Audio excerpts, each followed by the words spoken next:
नमस्कार, आप देख रहे हैं यूपी न्यूज 24 चैनल। आइए देखते हैं आज की खास खबर। जो ना नकली खाद भी मिलती है। मैनपुरी में कल से हम हैं और हम गांवों में भी गए हैं।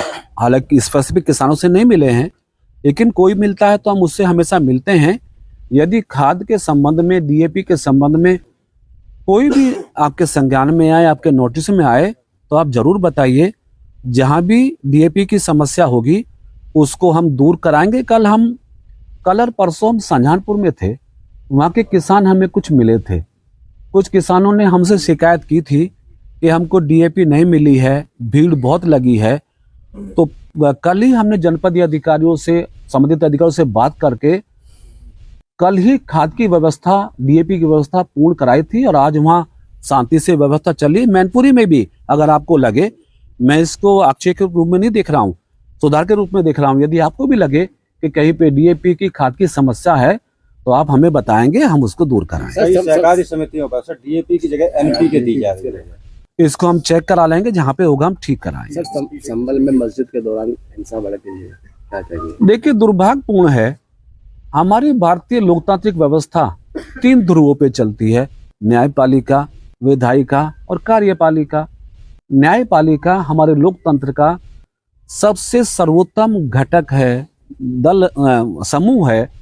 यदि न्यायालय के निर्णय पर लोग आपत्ति करेंगे, लोग विरोध करेंगे या दंगा करने का प्रयास करेंगे, मैं समझता हूं कि ये भारतीय समाज के लिए एक चिंता की बात है।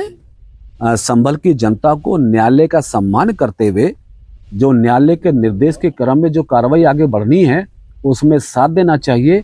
फिर भी संभल में जो हिंसा हुई है उसको स्वीकारा नहीं जा सकता है। उसमें कुछ लोगों की जानें भी गई हैं, पुलिस वाले जख्मी भी हुए हैं, आगजनी भी हुई है। तो हमारी सरकार फिर भी इसके लिए चिंतित है कि ऐसी स्थिति पैदा नहीं होनी चाहिए जहाँ पे किसी व्यक्ति को अपनी जान से हाथ धोना पड़े। तो उस पर पुलिस विवेचना कर रही है, सरकार निगाह बनाए रखी है।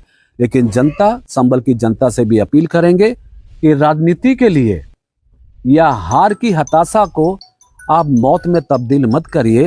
पॉलिटिकल लड़ाई अलग है और न्यायपालिका की लड़ाई अलग है। कुछ पॉलिटिकल पार्टी के लोग शायद गलत तरीके से वहां अपना एक्ट कर रहे हैं, अपना व्यवहार कर रहे हैं, जिसके कारण ये सारी स्थिति पैदा हुई है। लेकिन जो भी लोग हैं, किस पार्टी की तरफ रहेगा? समाजवादी पार्टी कौन नहीं जानता, उनके खिलाफ एफआईआर हुई है ना। अखिलेश यादव ने कहा है हाल ही में जो विधानसभा के उपचुनाव हुए उसमें जो परिणाम आए हैं उस पर कोई चर्चा न कर सके, इसलिए जानबूझकर ये दंगा कराया है। नहीं, चर्चा करने से भारतीय जनता पार्टी या सरकार क्यों बचेगी?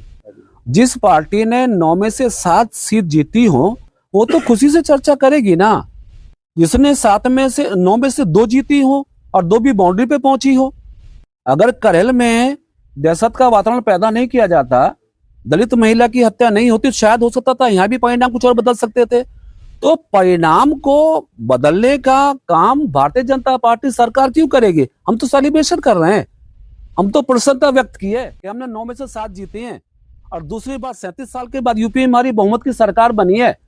62 साल के बाद देश में हमें तीसरी बार सरकार बनी है और 2027 में फिर हम बहुमत से सत्ता में आएंगे। तो ये कंफ्यूजन और न्यूसेंस करने की जरूरत हमें नहीं है, लेकिन जो कर रहे हैं उनको भी जनता देख रही है।